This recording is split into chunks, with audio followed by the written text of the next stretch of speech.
Na tukisonga mbele ni kwamba watazamaji huku Wakenya wakizidi kufurahia kuchaguliwa kwa mzaliwa wa Kenya Hulda Moraa Momanyi kwenye uchaguzi wa jimbo la Minnesota nchini Marekani. Momanyi ameandikisha historia kama mwanamke wa kwanza kutoka Kenya kuchaguliwa Marekani. Momanyi anasema kuwa atafanya kila awezalo kuinua jamii anayowakilisha kibiashara na kiuchumi na kuimarisha maslahi yao. Very much, Hulda. It's a big pleasure. How are you feeling today, the first day in the capital of Minnesota? I am super excited. Today is orientation day for new legislators. And so to be able to be standing in this Capitol as an African immigrant woman, it is a tremendous honor. And I'm over excited right now.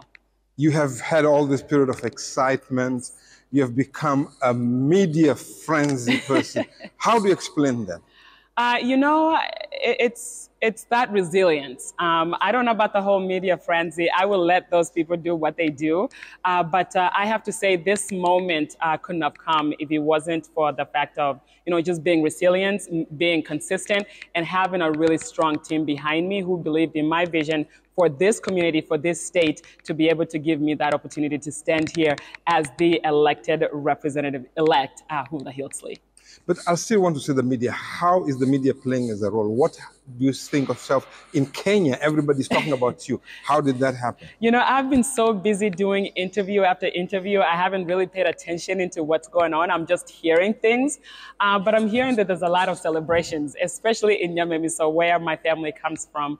And to be honest, it's humbling, because I still think that I'm that little girl from that little village somewhere in the middle of Kenya, and now I'm in the spotlight of this media frenzy. And so I'm still trying to really appreciate the magnitude of the moment. So coming back to how you reached here, tell me a bit about it. How did you come to this way? Did you have an idea from when you came to the United States, or what happened? How did you get here? So getting to this moment, honestly, is just a testament of the struggles that my family has gone through to be in this country, fight the immigration system, being very close to being deported, and having, a politician, a senator, who was a senator of the people, Paul Wellstone, fighting for our family's case, and finally us winning our green cards, and then getting our citizenship, and then now here, 22 years later, running for political office. So it's definitely a testament of the commitment and the sacrifices that a lot of people have made for me to be here. We can say now you're going to become a role model for the young generation, for the young girls in Kenya or here in America. What do you have to say? What do you think about that? It is still surreal, right? But my hope and my belief that if I can make it to this point, if I can be, a role model, as you say, to somebody, to remind them that it is possible, that, our wildest dreams are possible, then that would be something that I would look back and say, wow, I've made a difference in somebody's life. During our talk, we have been talking is that the immigrants here in America, especially from Africa, you have a challenge. They don't come together to bring and help. You didn't get that. Give us some more word. What do you think about that? What's to be done? So I think the biggest challenge that for our immigrant community is that we come here and we settle, right? We think that we have arrived. And also, I don't blame our community. It's a lack of knowledge, not understanding and knowing how this system works, not knowing, what the value of this system and what that can bring into their lives.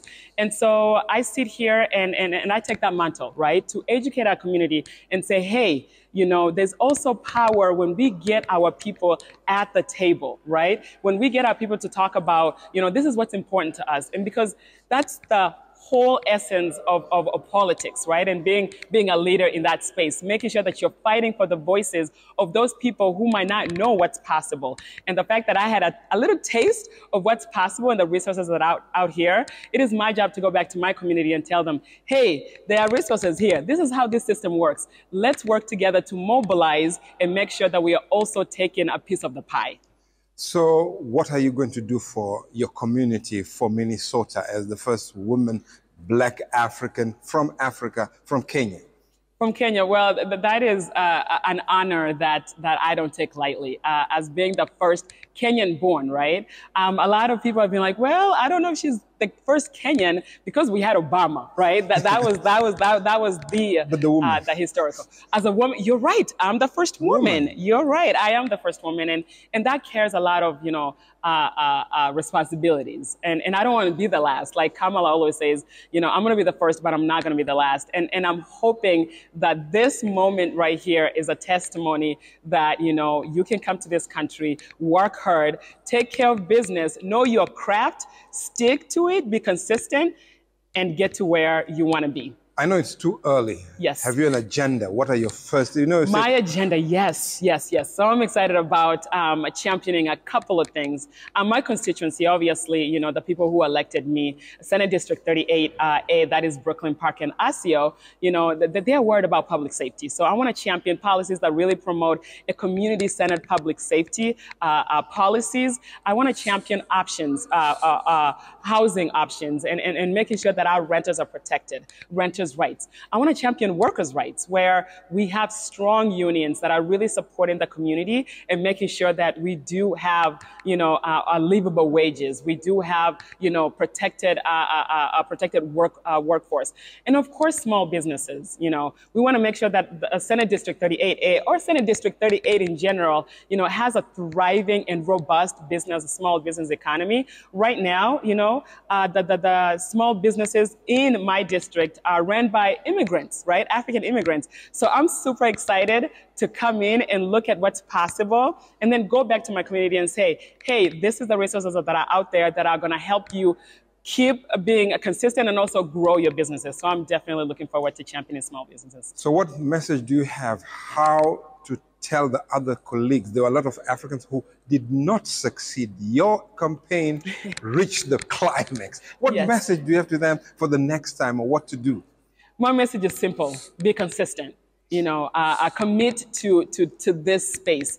I ran for Senate the last election cycle. We put in a great fight. We lost, but I take that loss as a learning opportunity, right? So I took all the lessons that I learned from the Senate race and brought it to the House race. And one of the biggest lessons that I learned is utilizing data, right? And so this time around, we definitely made decisions and we tweaked our strategic plan based on the data. And so I want to tell our people, keep going. I know that my brother Sam Mwangi lost just by a few, I think it was like 46 votes, right? And I look back and I go, you were that close and this is your first time running? My brother, keep going. So I want to encourage our people.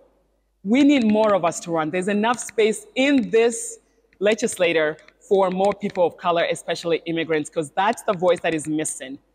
I can't leave talking about now. We have a new government in Washington. Trump is back. Yes. What do you think about that? How are you guys going to work with him? At the end of the day, this is a part of our democracy. There's moments you win, there's moments you lose. And so at this point, especially me being a Democrat, it is a bittersweet. I'm still grappling with the idea of a Trump presidency, administration. But at the end of the day, we're here to serve the people. It didn't matter whether you are Democrat, Republican. We are here as a legislator to serve the people of Minnesota. I'm not going to Congress. And so my focus is going to be making sure that we have protections within the state of Minnesota to make sure that the residents of the state of Minnesota are protected no matter what's going on at the national level. And as Democrats, yes, they're starting to pointing fingers. What are they saying? Well, do you have any clue what they're saying? What went wrong? You can sit here and dissect this thing, right? But I'm not going to dwell on what went wrong. The milk has already been spilled, right? I'm not going to sit here and try to collect the milk. What I want to focus is on how do we move our country forward with the current administration, because that's the administration of the day. And we have to find ways to work with them, to compromise. Yes, I know the word compromise in politics is a very dangerous word to use, but we are here to make sure that we compromise so that we can move this country forward. And finally, what message do you have for your countrymen, Kenya, who are so eager and happy to see you here? I am so honored to be a Kenyan American. And to our people back home, continue celebrating because this is a historical moment. And there's nothing wrong with taking a moment to acknowledge the magnitude of the moment. And so I keep on telling everybody, however you want to celebrate, celebrate, because this is a moment that belongs to us. It's our time and we are here and we should be proud. And for the future?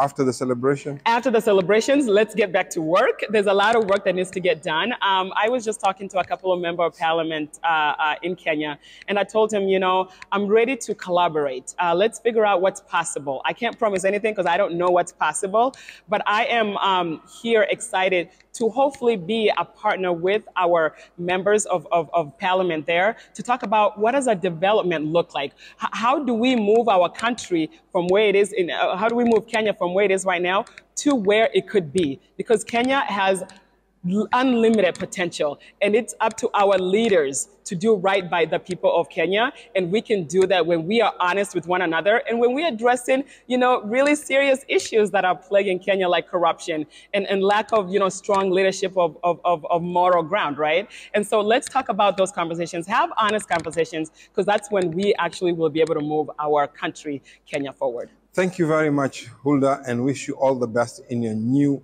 endeavors. Thank you so much, my brother. Good to be here. Thank you.